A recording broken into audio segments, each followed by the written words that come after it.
এই এই ধরনের একটা সার্কিট আছে। হ্যাঁ, আমাদের কালকে একটা জিনিস দেখছিলাম কি যে এরকম কালকে একটা অঙ্ক করছিলাম, মনে করে এখানে 9 ছিল, এটাকে স্টার কনভার্ট করলে কত হয়েছিল, x y z। যখন আমি এটা আছে কি ডেল্টায় মান দিয়ে আছে, এটা আমি স্টার নেব, স্টার নিলে কত হবে বলো তো, x সমান সমান 9 into 9 ভাগ হচ্ছে 9 plus 9 plus 9 সমান 3 হয়। ঠিক আছে, অর্থাৎ ডেল্টা থেকে 3 গুণ কমে গেছে না। ডেল্টা একটা বাহুর মান ছিল বা একটা শাখার মান ছিল 9, স্টারে আসছে কত হয়ে গেছে 3, তাহলে 3 গুণ এখানে কমে গেছে। আবার তুমি যদি তোমার স্টার থেকে ডেল্টায় যাও, স্টারে সাপোজ তোমার আছে, এটা একটু শিখিয়ে দিই না, যে স্টার থেকে ডেল্টায় যাওয়ার প্রসেসটা। ধরো আমার তিনটা বাহুর মান 3 করে আছে, 3 করে আছে। এখন স্টারে সংযুক্ত মানগুলো এভাবে আছে, তোমাকে এটা ডেল্টায় কনভার্ট করে কত মান হবে সেটা বের করতে হবে। তো তুমি কি করবা, এর বাহিরে একটা ডেল্টা কল্পনা করবা, যে আমার বাহিরে একটা ডেল্টা আছে। আগের বার কি করতাম, ডেল্টা দেয়া ছিল, স্টার কল্পনা করতাম। এবার তুমি কি করবা, স্টার দেয়া আছে বা ডেল্টা কল্পনা করবা। এখন তোমার এই মনে করো x y z এই তিনটা মান বের করতে হবে।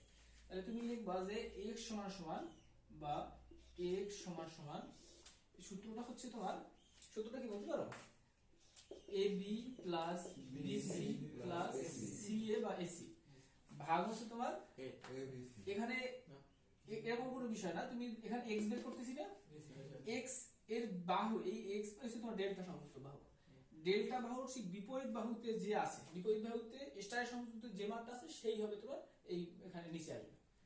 এখানে ডেল্টায় আমার এই মানটা বের করতেছি, স্টারের সংযুক্ত এর বিপরীত মান কি হবে, এই 3 হবে।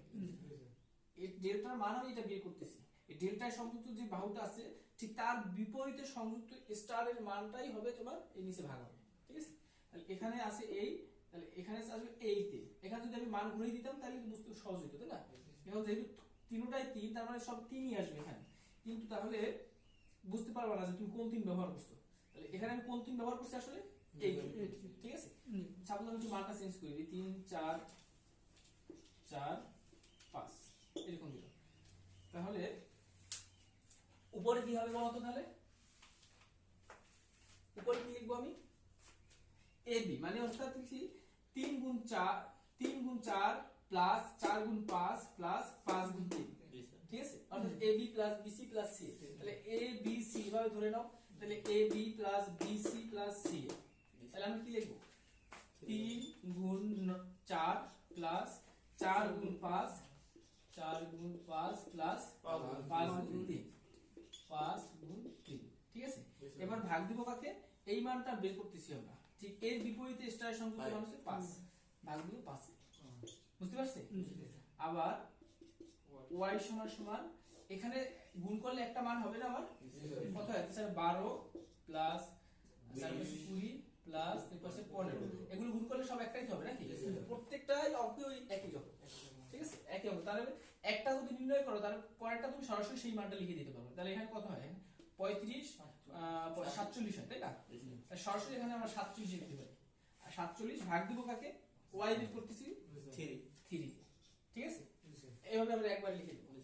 এই পরের বার যখন আমি z বের করব, z সমান সমান ওই একই কাজ করব, 47 ভাগ 4। ঠিক আছে, আচ্ছা এখন দেখো এই 47টা একটু বাদ দিই, এখন ধরি আমরা সব 3 আছে, 3 আছে। তাহলে তোমার x সমান সমান কি হবে, x সমান সমান 3 গুণ 3 3 প্লাস 3 গুণ 3 প্লাস 3 গুণ 3, তাই না। তাহলে আমার হচ্ছে তোমার 9 যোগ 9 যোগ 9 3 9 27। ঠিক আছে, তাহলে আমি লিখবো একবার লিখে দিই 27, বুঝছো না। ভাগ দিব কোন 3, এই 3 সমান সমান 3 সমান সমান কত আসে 9।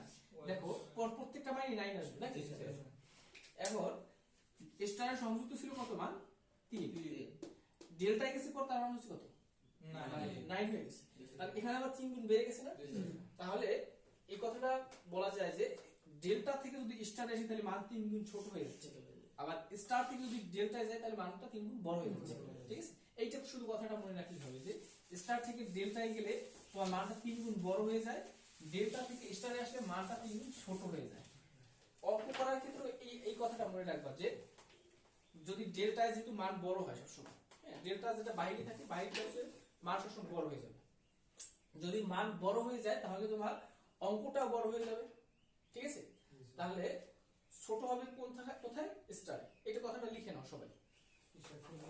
স্টার থেকে ডেল্টা রূপান্তরে মান 3 গুণ বড় হয়। স্টার থেকে ডেল্টা রূপান্তরে মান 3 গুণ বড় হয়। এটা তোমাদের একটা প্রশ্ন আছে যে তোমার স্টার থেকে ডেল্টার মান কি রকম হয়। স্টার থেকে ডেল্টা রূপান্তরে মান 3 গুণ বড় হয়। ডেল্টার মান, হ্যাঁ ডেল্টার মান 3 গুণ বড় হবে। স্টার থেকে ডেল্টা রূপান্তরে ডেল্টা এর মান 3 গুণ বড় হবে। আর 2 নম্বরটা লেখো যে তোমার ডেল্টা থেকে স্টারে রূপান্তর করলে স্টারের মান 3 গুণ ছোট হবে।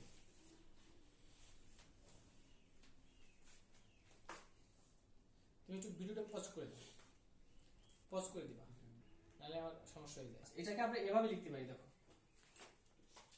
আর স্টার সমান সমান 3 আর ডেল্টা, এভাবে লেখা যায় না? অর্থাৎ স্টারের যে মান আছে তার থেকে 3 গুণ ডেল্টা বড় হয়। অথবা আর ডেল্টা সমান সমান দাঁড়াও একটু ভুল হয়েছে, আর স্টার সমান সমান আর ডেল্টা ভাগ 3, অর্থাৎ 3 গুণ ছোট হবে। 3 গুণ ছোট হবে মানে হচ্ছে তোমার ডেল্টায় যে মান আছে তার থেকে 3 গুণ কম হবে। এই জন্য 3 গুণ কম বানানোর জন্য তোমার ভাগ দিতে হবে। আর তোমার ডেল্টায় যে মান আছে তার থেকে তোমার স্টারের 3 গুণ বড় হবে। তার মানে লিখবো 3 গুণ আর স্টার। এটা তোমার আসলে একটা মনে রাখা কৌশল, আর কিছু না। যদি মনে না থাকে তাহলে সেক্ষেত্রে মনে রাখা কৌশল, এটা আবার মূল বিষয় না।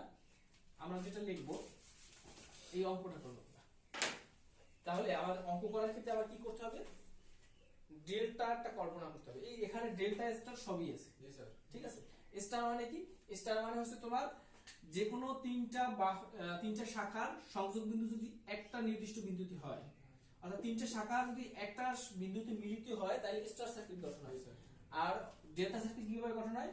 যে কোনো একটা শাখার শেষ বিন্দু অপর একটি শাখার প্রথম বিন্দু, এই একটা শাখার শেষ বিন্দু এ, অপর একটা শাখার প্রথম বিন্দু, এই প্রথম বিন্দু এ, এই শাখার আবার শেষ বিন্দু অপর একটা শাখা হচ্ছে এ, এই শাখার প্রথম বিন্দু, এবং এই শাখার শেষ বিন্দু ওই শাখার প্রথম বিন্দু। অর্থাৎ এইভাবে যদি একটা সার্কিট গঠন হয় তাহলে সেটা ডেল্টা সার্কিট হয়। যাই হোক, এখন এখানে আবার স্টার ডেল্টা সবই আছে। স্টার পাবো কোথায়? দেখো স্টার হচ্ছে তোমার তিনটা শাখার সংযোগস্থল। তাহলে আমার এইখানে একটা স্টার আছে, এইখানে একটা স্টার আছে, এইখানে একটা স্টার আছে, তাই না? আর ডেল্টা আছে কোথায়? প্রত্যেকটা জায়গায় ডেল্টা আছে, ঠিক আছে? তিনটা রেজিস্ট্যান্স থাকলে আবার ডেল্টা আছে।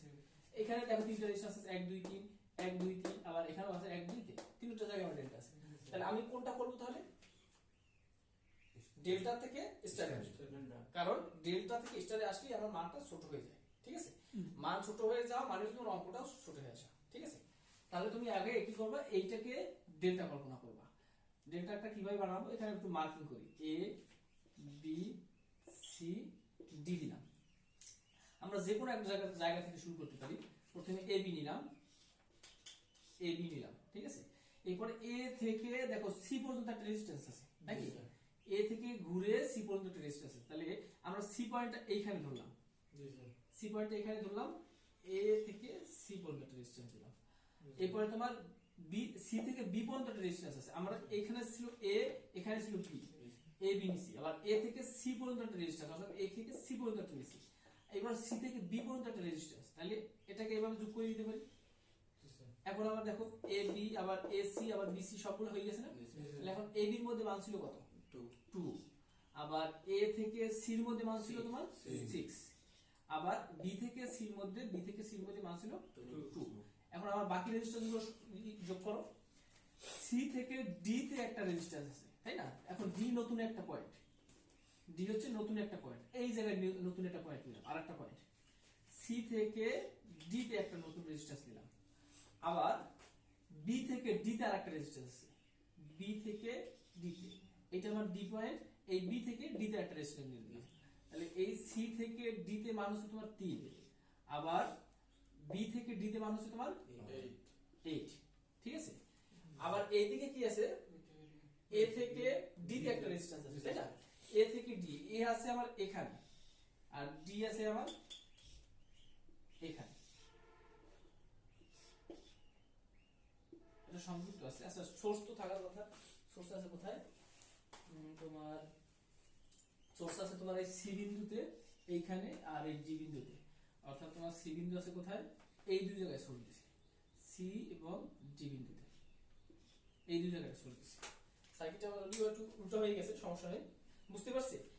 সোর্সটা আছে দেয়া আছে আমার এই দুইটা বিন্দুতে, অর্থাৎ এই যে মাঝখানে তিনের মাঝখানে, ঠিক আছে। তাহলে এই যে বিন্দুটার নাম আগে আমরা ধরে নিয়েছিলাম সি, ঠিক আছে। আর এই বিন্দুটা দেখো এইখানে ডি বিন্দু আছে না, এই মাঝখানে কোনো রেজিস্ট্যান্স নাই, তার মানে এগুলো পুরোটাই ডি বিন্দু, এই পুরোটাই আমার ডি বিন্দু, তাহলে এটাও ডি বিন্দু।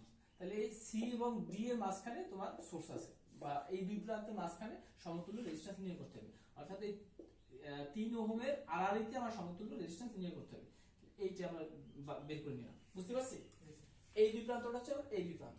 এখন দেখো আমরা ডেল্টা এখানে একটা পাচ্ছি না, আমরা আবার এখানে একটা পাচ্ছি না, যে কোনো একটা জায়গায় ডেল্টা প্রয়োগ করলেই আমার সার্কিট শেষ, ঠিক আছে। আমরা এখন একটা জায়গায় নিই, এই জায়গাটা নিলাম, বুঝতেছি তো, সহজ অঙ্ক x y z। এখানে x সমান সমান কত হতে পারে বলো, x সমান সমান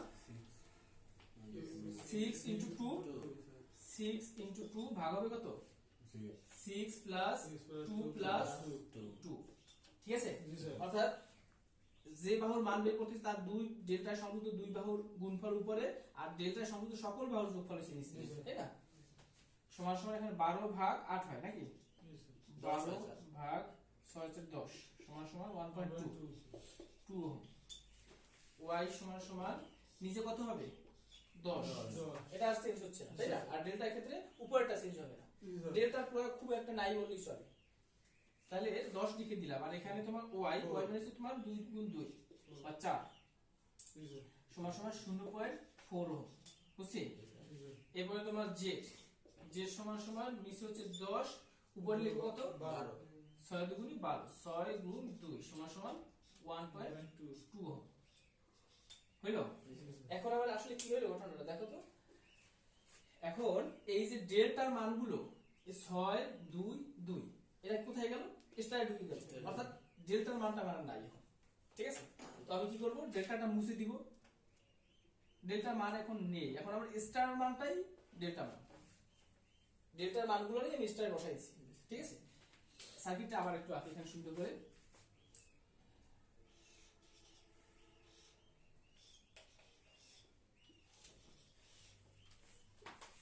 এইখানে x সমান সমান পাইছি তোমার x সমান সমান পাইছি 1.2, আর মানগুলো বসাই দিই 1.2। y সমান সমান ছিল এই বাহু, এই বাহুতে পাইছি তোমার 0.4, আর z এ পাইছি 1.2, ঠিক আছে। এবার দেখো এখানে ছিল এই রকম, তাই না। এখন এই যে বাহু থেকে এই বাহুটা ছিল কি বি বাহু না, এই বি বাহু থেকে একটা রেজিস্ট্যান্স আছে ডি বাহুতে, ভালো মতো খেয়াল করো। এই বিন্দুটা হচ্ছে বি বিন্দু, বি বিন্দু থেকে একটা রেজিস্ট্যান্স আছে ডি বিন্দুতে নিলাম। আবার এইটা হচ্ছে কোন বিন্দু, সি বিন্দু, ঠিক আছে। সি বিন্দু থেকে ডি বিন্দুতে একটা রেজিস্ট্যান্স চলে গেছে, সি বিন্দু থেকে ডি বিন্দুতে একটা রেজিস্ট্যান্স চলে গেছে, এবং এইখানে ছিল আমার সোর্স 3, ঠিক আছে। এবারে দেখো এই যে জেড শাখা কি হয়েছে তোমার এই দিক থেকে ঘুরে এসে এখানে একটা 2 ওহম রেজিস্ট্যান্স আছে, এই যে টোটা এই দিক থেকে ঘুরে আইসা ডি বিন্দুতে যুক্ত হয়েছে, ঠিক আছে। তাহলে এই জেড শাখা কোনটা আমার এইটা না, এই যে এইটা, তার মানে এইটা এখন ঘুরাও, এটা ঘুরে যে লাগছে তোমার এই ডি বিন্দুতে, ডি বিন্দু হচ্ছে আমার এইটা ডি বিন্দু, এটা হচ্ছে আমার বি বিন্দু, এটা হচ্ছে আমার এ বিন্দু, এটা হচ্ছে আমার সি বিন্দু, ঠিক আছে। দেখো সবগুলো রেজিস্ট্যান্স চলে আসছে না আমার। এখন এখানে মান হচ্ছে তোমার 2, এখানে মান হচ্ছে তোমার 8, এটা হচ্ছে তোমার 3। এখন দেখো এইখান থেকে একটু কল্পনা করো, দেখো এই দিকে যে দুটো রেজিস্ট্যান্স গেছে এরা কিভাবে আছে বুঝা যাচ্ছে, সিরিজ আছে। এই দিকে যে দুটো শাখা আছে এরা কিভাবে আছে, সিরিজ আছে, বুঝা যায় তো। তাহলে এই দুটোকে আমি যোগ করে দিতে পারি, আবার এই দুটোকে আমি যোগ করে দিতে পারি। তাহলে যোগ যদি করে দেই তাহলে কি হয়, আবার দেখো সার্কিটটা কি এই করে নিলাম, সমস্যা নেই।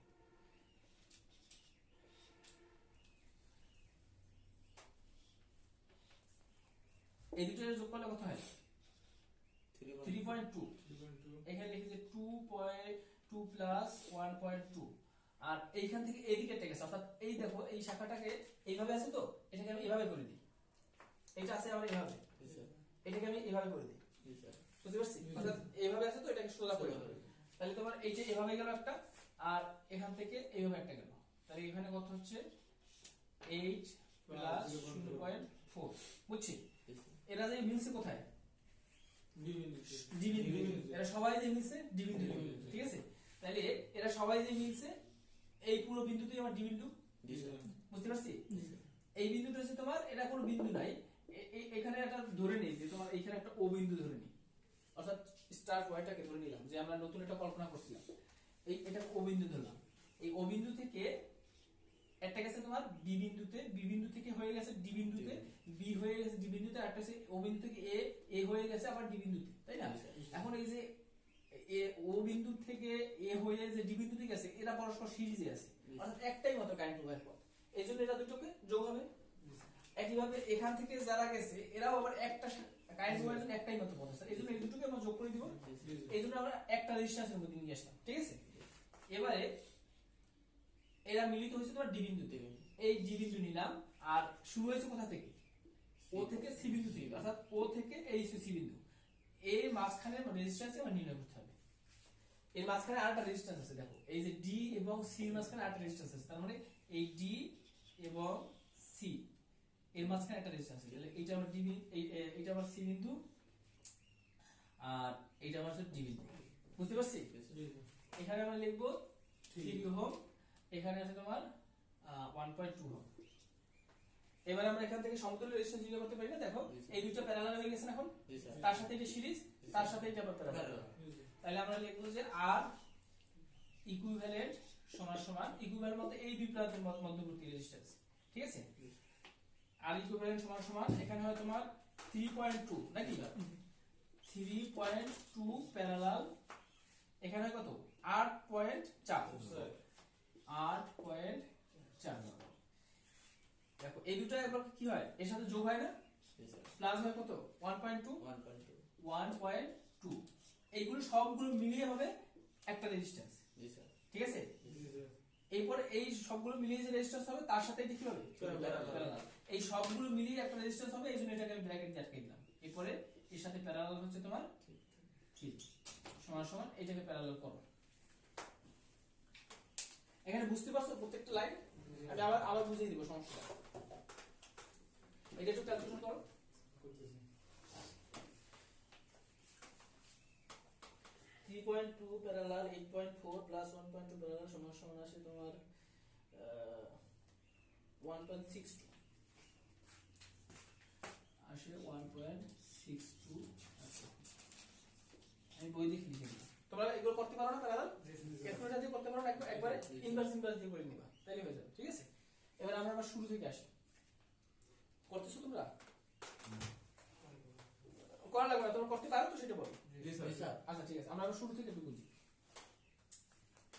রেডি সবাই এই আমার একটা সার্কিট আছে এই দুই প্রান্তের মাঝখানে কত রেজিস্ট্যান্স আছে এইভাবেই দেয়া আছে সার্কিটটা এই দুই প্রান্তের মাঝখানে কত রেজিস্ট্যান্স আছে সেটা আমাদের বের করতে হবে তো আমরা কি করব যেখানে যেভাবেই থাকুক না কেন আমরা সবসময় এটাকে ডেল্টা কল্পনা করব ঠিক আছে তো ডেল্টা এখানে ডেল্টা আছে আমি জানি কিন্তু অঙ্ক করার সুবিধার্থে একটা ডেল্টা মানে ত্রিভুজ ত্রিভুজে আমি আকার দিব ঠিক আছে আকার দেওয়ার জন্য আমি সার্কিটটা একটু রিঅ্যারেঞ্জ করব এখানে ছিল তোমার মান করে দিয়ে দিই 6 2 2 ঠিক আছে আমরা নতুন করে ড্র করব এখন আমরা যে কোনো একটা পয়েন্ট ধরে নিলাম আগে যে a b c d এরকম পয়েন্ট ধরে নিলাম ঠিক আছে এবার যে কোনো একটা পয়েন্ট থেকে শুরু করি মনে করি আমরা a আর b থেকে শুরু করলাম a b নিলাম যে কোনো জায়গায় তুমি একটা ড্র করো ঠিক আছে a থেকে b নিলাম এরপর আছে কোথায় a থেকে c তে একটা রেজিস্ট্যান্স আছে আবার b থেকে c তে একটা রেজিস্ট্যান্স আছে তার মানে c বিন্দু কমন বিন্দু a b এর সাথে c হচ্ছে কমন বিন্দু আর তোমার যেহেতু ত্রিভুজ বানাইতে হবে তাহলে তোমার a আছে এখানে b আছে এখানে ত্রিভুজ বানাইতে হলে তোমার c বিন্দু এখানে নিতে হবে অথবা নিচে নিতে হবে উপর নিচে যে কোনো দিকে নিলেই হবে ঠিক আছে আচ্ছা আমি উপরে নিলাম এবারে তোমার দুইটা বাহুকে যোগ করে দিলাম যে a থেকে c তে আছে 6 আবার বি থেকে সি, বি থেকে সির মধ্যে আছে তোমার 2, ঠিক আছে। আচ্ছা এখানে শেষ হলো। এবারে দেখো তোমার বি থেকে ডি বিন্দুতে একটা রেজিস্ট্যান্স আছে, এটা আবার আরেকটা পয়েন্ট, এটা একটা সম্পূর্ণ আলাদা রেজিস্ট্যান্স, আরেকটা জায়গা আছে। তাহলে ডি বিন্দুতেও এটারেও আমরা ডেল্টার মতো সাজাই। দেখো তোমার এখানে আছে একটা পয়েন্ট, এখানে একটা পয়েন্ট, তাহলে এর মাঝখানে ডেল্টা বানাইতে হলে তোমার কমন পয়েন্ট ধরা লাগে এখানে, ঠিক আছে। আমরা একটু ওইভাবে একটু সাজাই। তাহলে সি থেকে ডি, এখানেও যে কথা ডি, এখানেও সেই কথা, ঠিক আছে। তাহলে সি থেকে ডি এর মধ্যে একটা রেজিস্ট্যান্স আছে, মান হচ্ছে তোমার 3 ওহম। আবার বি থেকে ডি এর মধ্যে একটা রেজিস্ট্যান্স আছে, বি থেকে ডি এর মধ্যে একটা রেজিস্ট্যান্স আছে, মান হচ্ছে তোমার 8 ওহম। এই সবগুলো হয়ে গেল। মাঝখানে বাকি থেকে কত? 2। এই এ থেকে আসছে ডি বিন্দুতে আসছে 2, ঠিক আছে। এ বিন্দু কোথায় ধরছি? এখানে। ডি বিন্দু ধরছি এখানে। এই মাঝখানে রেজিস্ট্যান্স সংযুক্ত করে দিলাম, ঠিক আছে। এবারে আমরা কি করব? হয় এখানে, তা না হলে এখানে, যে কোনো এক পাশে আমি ডেল্টাকে স্টার করে দেব। এখন দেখো আমার এই পাশেও ডেল্টা আছে না, এই পাশেও ডেল্টা আছে না, যে কোনো একটা ডেল্টাকে স্টার বানাইতে পারবো, করলেই আমার অঙ্ক শেষ, ঠিক আছে। শুধু এই প্রথম ধাপটা এটাই একটু কঠিন, যে চিত্রটা একটু বোঝা। এবার আমরা এখানে একটু ডেল্টা আঁকলাম, ডেল্টা আঁকার পর সাধারণ ক্যালকুলেশন বুঝি না, ক্যালকুলেশনটা করে নিলাম। এবার কি করলাম? এই যে ডেল্টা যে মানগুলো ছিল এইটাই আবার এখন স্টার হয়ে গেছে, আমরা এটা হিসাব করে আগেই বের করে নিলাম। এরপরে যে এখন যেভাবে সার্কিটটা আছে এইভাবে সার্কিট হয়েছে, নতুন রূপ হয়েছে, এইটাকেই আমরা এখানে আবার রাখলাম। দেখো এটার সাথে মিলে গেছে নাকি, এই সার্কিটটাই এখানে আবার রাখলাম। এবার এখানে দেখলাম যে এইটার সাথে এইটা, অর্থাৎ এই জেড এর সাথে 2, ওয়াই এর সাথে 8, এরা পরস্পর সিরিজ আছে। তাহলে আমরা এই দুটো যোগ করে দিলাম, এই দুটো যোগ করে দিলাম, ঠিক আছে। এরপরে এইখানে একটু সার্কিটটা একটু নতুন করে একটু আঁকার জন্য কি করলাম, যে সি বিন্দু থেকে ও বিন্দুতে একটা রেজিস্ট্যান্স আছে যার মান হচ্ছে তোমার x বা 1.2, ঠিক আছে। এরপরে তোমার ও বিন্দু থেকে দুইটা শাখা দুই দিকে ভাগ হয়ে গেছে এবং এরা এখানে দুটো যোগ হয়েছে, এরা এই দুটো যোগ হয়েছে। তাহলে এটা কি করলাম আমরা, এদেরকে যোগ করে নিলাম, একটা শাখায় নিয়ে নিলাম। এই যে এখান থেকে দুটো ভাগ হয়েছে, একটা গেছে এইদিকে, একটা গেছে এইদিকে। এবার এদেরকে যোগ করে নিলাম, যোগ করে নিয়ে এরা মিলছে কোথায়? ডি বিন্দুতে। তার মানে এই দুটো শাখারই কমন পয়েন্ট হচ্ছে ডি বিন্দু। এই জন্য আমি কমন পয়েন্ট দুইটার জন্য এরকম নিলাম। এরপরে দেখলাম যে ডি বিন্দুর সাথে সি বিন্দু থেকে একটা রেজিস্ট্যান্স আসছে। তাহলে সি বিন্দু হচ্ছে আমার এইটাকে আমি এদিকে বর্ধিত করে ডি এর সাথে সি এর মধ্যে আরেকটা রেজিস্ট্যান্স সংযোগ করে দিলাম, ঠিক আছে। এবার দেখা গেল যে এইটার সাথে এটা প্যারালাল হয়ে গেছে, দুটো প্যারালাল করলে যে রেজিস্ট্যান্সটা পাবো তার সাথে আবার এটা সিরিজ হয়ে গেছে।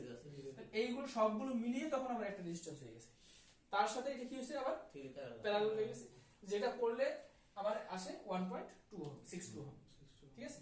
বুঝতে পারছি?